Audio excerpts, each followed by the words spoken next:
বিগত প্রায় ৮ বছর ধরে আমি চুলের সমস্যায় ভুগছিলাম। অনেক রকম ওষুধ, মেডিসিনস নানান রকম কিছু ট্রাই করেছি। অ্যান্ড ফাইনালি আমি মানে ডিসিশন নিলাম যে আমাকে হেয়ার ট্রান্সপ্ল্যান্ট করতে হবে। তো সে যথারীতি আমি নেটে অনেক রকম সার্চ করলাম। যেখানে আমার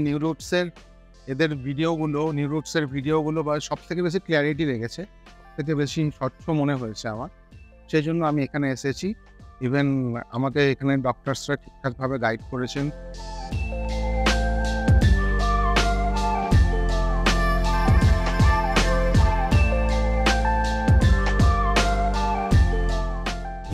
আমার কালকে সার্জারি হয়েছে। সেটা সবাই এখানকার সমস্ত স্টাফরা খুবই হেল্পফুল।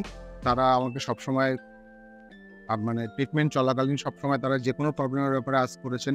খুব ফ্রেন্ডলি ছিলেন তারা। যেকোনো সমস্যা, ইভেন এন্টারটেইনমেন্ট সবকিছুর জন্যই ব্যবস্থা আছে এখানে। তো আপনারাও আসুন। আশা করছি আমার রেজাল্ট ভালো আসবে। আমি খুব আশা রাখলাম। দেখা যাক।